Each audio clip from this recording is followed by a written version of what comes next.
皆さんこんにちは、ガラフキンです。こんにちは、モックです。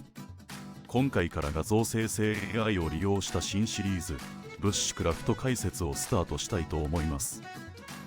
ブッシュクラフトってそもそもなんだっけ？一時期ブッシュクラフトのブームがあったので知っている人も多いと思うんだけど、ブッシュクラフト大好きなおじさん視点だと一種の哲学的なアウトドアスタイルかな。この人頭大丈夫け？それで具体的にブッシュクラフトって何なの？ブッシュクラフトはよく先人の知恵と言われるね。いろんな考え方があると思うけど、自然の中で生活していた時代の先人の知識を継承してアウトドアで有効活用したり楽しんだり、まあそんな感じだね。なんかよくわかんねえけど、昔の人のアウトドアスキルを使って楽しむってこと？ふわっとはそれでいいと思うよ。おじさんはキャンプ結構好きなんだけど、そこから派生して田舎のジジババの知恵を学び始めたら、だんだんエスカレートして縄文時代とか石器時代とかにも興味が湧いて、海外情報を漁っていたらブッシュクラフトに行き着いたよ。縄文時代とか石器時代って原始人ですか？古代の人は自然の中で生活しているから、まさにその筋のプロと言えるね。役に立つスキルがたくさんあるよ。マジっすか？説明すると長くなるから、ここからはチャット GPT に聞いてみるか。ブッシュクラフトのスキルは何がありますか？ブッシュクラフトに必要なスキルは多岐にわたりますが、以下に代表的なものをいくつか紹介します。キャンプスキル、テントやシェルターを作る、焚き火を起こす、調理器具の使い方、水の取り扱いなどキャンプに必要なスキルが含まれます。狩猟スキル、鳥獣の調達、罠の仕掛け方、トラッキング、動物の足跡を追うことなどが含まれます。釣りスキル、釣り竿の作り方、釣り方、魚の調理法などが含まれます。火起こしスキル、マッチやライターが使えない状況でも火を起こす方法を学びます。火打ち石や弓ドリル、レンズなどの道具を使う方法があります。ナビゲーションスキル、地図の読み方、コンパスの使い方、太陽の位置から方角を判断する方法、星座から方角を判断する方法などが含まれます。シェルタースキル、さまざまな環境に合わせたシェルターを作るスキルが含まれます。木の枝や葉っぱ、地面の土などを利用して簡易的なシェルターを作る方法や、タープなどを使ったシェルターを作る方法などがあります。医療スキル、野外での怪我や病気の処置法を学びます。応急処置や傷口の縫合などが含まれます。植物の利用法、植物の種類や特徴、利用法を学びます。根や葉、果実、種などを利用した食材や薬、染料などがあります。食材の調理スキル、野生動物や植物を調理する方法を学びます。簡単な焼き方や煮方から燻製や塩漬けなど高度な調理方法まで様々なスキルがあります。以上がブッシュクラフトに必要なスキルの一例です。これらのスキルを総合的に身につけることで、野外での生活やサバイバル、災害時に必要なスキルを身につけることができます。なるほど、いろんなスキルがあるんですね。たくさんあるスキルの中から何をするのか、何を使うのか、取捨選択する必要があるよ。例えばだけど、ブッシュクラフトと一言で言ってもいろんなスキルがあることはさっきの通りなんだけど、釣りと一緒で、釣りの中でも餌釣りなのか、ルアーなのか、フライフィッシングなのか、いろいろあるようにブッシュクラフトは釣りと同じ大枠のカテゴリー的な意味合いになるよ。カテゴリーだったんですね。私の中では森の中でナイフ使って焚き火して料理してキャンプするのがブッシュクラフトだと思ってたよ。まあそれもブッシュクラフトのスキルに含まれるから間違っていないよ。広い意味で言うとアウトドアで生活するスキル全部ブッシュクラフトになっちゃうからね。そうなのか。そうなのだ。数あるブッシュクラフトスキルの中からどういうスキルを使って何をするかを自分で選ぶ必要があるから、そこは哲学的になると思ってるおじさんです。僕は毎回ナイフで焚き火したいだけなのだ。釣りもいろいろな釣り方が好きな人に分かれるように、自分の好きなことをすればいいと思うよ。おじさんもいつもナイフ作っては焚き火してるもんね。そうだね。焚き火、ナイフ最高です。さて、ここからはブッシュクラフトの成り立ちについて説明するよ。お願いします。では面倒なのでチャット GPT さんお願いします。ブッシュクラフトの成り立ちを理解するためには、言葉の語源と歴史的背景の双方を考察することが重要です。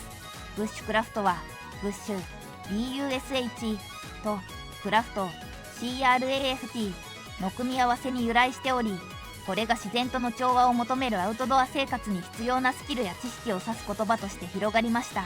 ブッシュは主にオーストラリアやニュージーランドで使用される言葉で、未開の自然地域や草原、森林を指します。これは都市から離れた広大な野生地域を指し、困難な条件や独自の環境が特徴です。オーストラリアのアボリジニやニュージーランドのマオリなど、これらの土地の先住民たちはこのブッシュでの生活において特有の生存スキルを発展させました。クラフトは技術や技能を示す言葉であり、何かを作り上げる能力やスキルを指します。ブッシュクラフトはこれらのスキルや知識を駆使して自然環境での生存やアウトドア活動を行うための一連の手法を包括しています。歴史的に見ると、ブッシュクラフトの起源は狩猟採集社会や先住民の生活様式に根付いています。厳しい環境において食料の調達、シェルターの構築、火起こし、ナビゲーションなど生存に不可欠なスキルが発展しました。これらの生活習慣や技術は言葉のブッシュが示すような未開の自然地域での生活に特に適していました。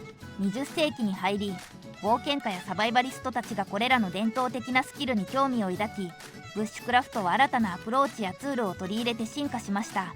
現代のブッシュクラフトはアウトドア愛好者やサバイバリストのコミュニティで広く受け入れられ、自然との調和を重視する生活様式として根付いています。とまあ、成り立ちはこんな感じらしいよ。語源はオーストラリアから来ているっぽい。なるほど、よくわかったのだ。北欧発かと思ってたけど違ったのね。ありがとうございます。でも GPT の回答は 100% 正しいわけではないので注意が必要だよね。まあ一応読んでみたけど大体合ってると思うよ。興味のある人は BUSHCRAFT ウィキで英語版のウィキも見てみてくださいね。これを機に気になった人は調べてみてね。ところで今回はこのぐらいですか？ AI で思い通りの絵が出ないとなかなか進まないけど、もうちょっといくよ。ここからは具体的なスキル解説をゆっくりしていくよ。よろしくお願いします。それではブッシュクラフトで最初に覚えた方が良いスキルをまた AI に聞いてみましょう。ブッシュクラフトのスキルで知識ゼロの人が最初に覚えた方が良いスキルを順番に3つ並べると以下のようになります。1、火起こし。火起こしはブッシュクラフトの基本中の基本です。火があれば暖を取ったり料理したり照明にしたりすることができます。また火は他のさまざまなスキルの基礎となります。2、水確保。水確保は生きていくために欠かせないスキルです。自然の中で安全に水を確保するためにはさまざまな方法を身につける必要があります。3、野営地の設営。野営地の設営は自然の中で快適に過ごすためのスキルです。場所選びやテント設営、火の管理などさまざまなことに気を配る必要があります。これらのスキルを身につければ自然の中で生きていくための基本的な能力を身につけることができます。具体的な学習方法としては以下のようなものが挙げられます。書籍や動画で学ぶ、ブッシュクラフトスクールに通う、経験豊富なブッシュクラフターから教わる。書籍や動画で学ぶことで基本的な知識を身につけることができます。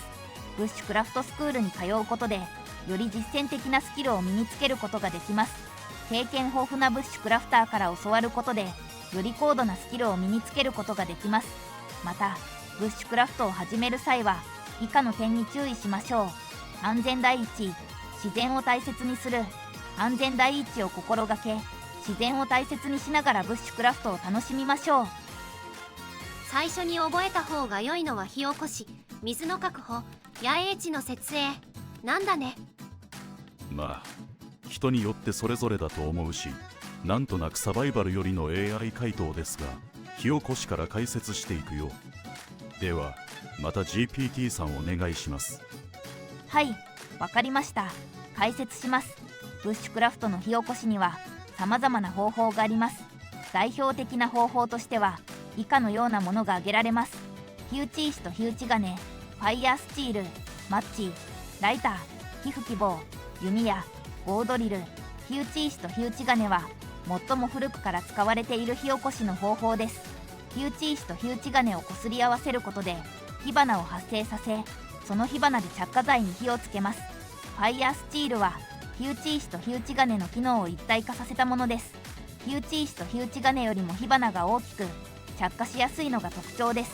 マッチとライターは最も手軽に火起こしができる方法です。ただしマッチやライターは水に濡れると使えなくなるため注意が必要です。火吹き棒は着火剤に息を吹きかけて空気を取り入れることで火を大きくする方法です。弓矢は弓矢のつるをこすり合わせて火花を発生させる方法です。棒ドリルは木材に穴を開けるドリルを使って火花を発生させる方法です。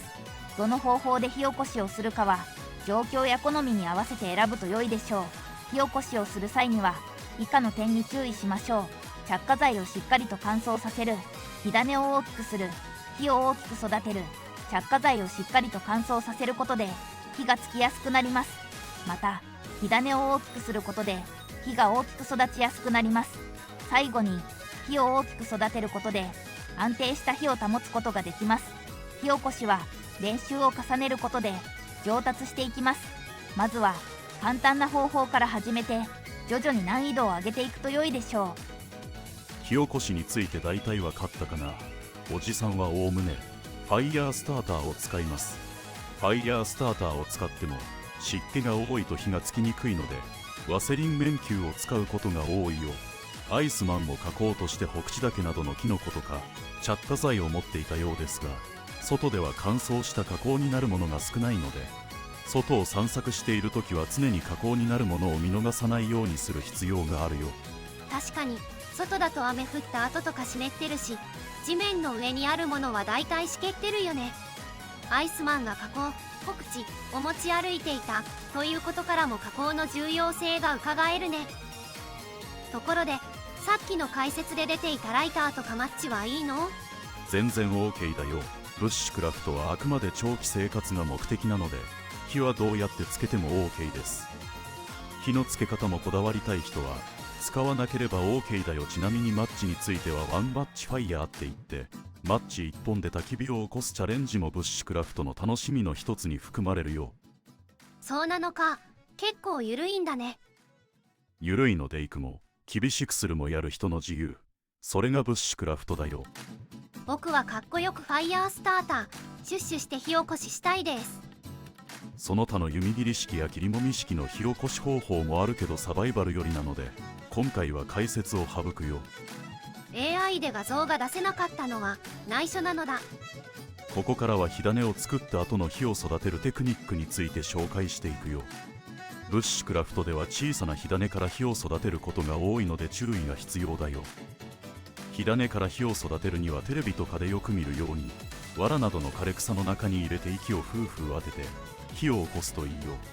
火がついた後は道端に落ちているような細い小枝を少しずつ乗せて、火が燃え移ったら少し太い枝と徐々に太くしていくんだけど、コツは火が一段太い枝の上まで10分に燃え広がってから次の太さの枝を上に乗せると燃えやすいよ。火は生き物だと思って丁寧に少しずつ大きくしていくようにすると成功しやすいです。ファイヤースターターがあれば森林散策をしていると大概どこかしらに枯れ草が落ちてたりするので、見かけたら採集しておくとすぐに火をつけられて便利だよ。ちなみにおじさんが言っているファイヤースターターですが、ファイヤースチール、フェロロットのことだよ。スターターだと着火剤の意味もあるので注意してね。ほんとだ。英語で検索するときは要注意だね。枯れ草があったらすぐファイヤースターターで出資すればいいのかな。枯れ草も湿っていたりするので、日の当たってる石の上や倒木の上で乾燥させた方がいいね。なるほど。あと繊維が細かければ細いほど火がつきやすいので、枯れ草をもみもみスリスリしてもみほぐしてあげると燃えやすくなるよ。あと火が出たコーナが持ちするように鳥の巣のように丸めておくといいよ。これをバーズネストにするというよ。枯れ草がない時はどうしたらいいの？朝の紐をほぐしてバーズネストにしたりフェザースティックを作ったりするんだよ。フェザースティック？フェザースティックは木を薄くスライスして加工にするテクニックだよ。今動画でやってるように、まずは木の枝をナイフのバトニングで小割りにして、小割りにした焚き木をナイフで薄く削いでスティック状にしたものだよ。百聞は一見にしかず。まあ動画を見てください。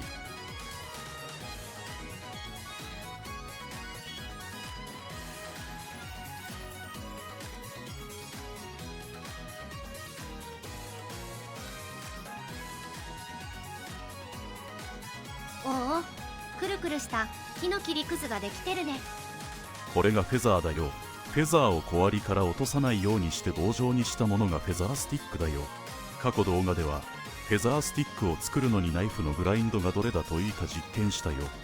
バトニングやフェザースティックの詳細はナイフテクニック編で詳しく紹介します。ナイフマニアのモックとしては楽しみにしています。動画ではフェザースティックができてきているけど、このフェザーにファイヤースターターで火花を飛ばして火をつけます。火つけようと火を広げるようにフェザースティックは2、3本用意しておくといいよ。あとフェザーが乾燥するように最初の1本目は日当たりのいいところで乾燥させた方が着火しやすいよ。フェザーを枯れ草とかの代わりに火をつけるんだね。そうだね。あとフェザーの上に麻紐を返しておいてそこに着火してフェザーに火をつけるという方法もあるよ。なかなかフェザーに火がつかない時には有効だね。ただ野外において小枝や枯れ草がないということがほぼないから、おじさんはフェザースティック作ることほとんどないです。だいたい草か枯れ葉、小枝で着火します。え、そうなの？逆にキャンプとかで散策しない時に作ることが多いね。あとおじさんはめんどくさいのが嫌いなので、だいたいワセリン綿球を使うよ。ダイソーとかで化粧品売り場に売っている綿球に湯煎して溶かしたワセリンを染み込ませたものだよ。こいつは着火性が最高で気持ちもいいので常備することをおすすめいたします。なおおじさんはワセリン綿球5個と人工ファットウッド麻紐 5M 予備ライター、鉛筆削りを着火セットに常備しています。鉛筆削りは何に使うの？鉛筆ぐらいの太さの枝は結構たくさん落ちてるけど、鉛筆削りで削りカスをたくさん作ってフェザーにして着火するんだよ。それに鉛筆削りだと超薄いフェザーができるので、湿っていても少し乾燥させるだけで着火が可能だよ。外でボケーっとしていると突然いいアイディアがひらめくことがあるので、メモ帳と鉛筆は持ってるんだけど、鉛筆削りも持ち歩くと便利で安心だね。つうてもおじさんはなんだかんだで鉛筆削りは使ったことほとんどないですけどね。ナイフでスイスイフェザースティック作るか枯れ草から順番に燃やしてます。子供と着火訓練するときにナイフは危ないので鉛筆削りを使うとファイヤースターターで着火しやすいからちょうどいいかもね。野外活動は何かと危険が多いから安全第一でお子さんは楽しんでほしいね。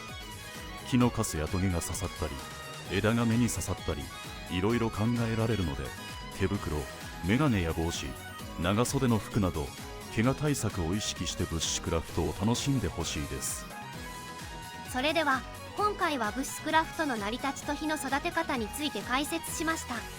次回は水の確保、野営地の設営について解説するよ。なお知識ゼロの方向家に基礎的なことをメインで解説しているのでご理解のほどお願いいたします。それではまた来月ぐらいにお会いしましょう。またお会いしましょう。なのだ。ここまでご視聴いただきありがとうございました。音声はボイスボックス四国メタン、ボイスボックスナンバー7、ボイスボックス青山流星でした。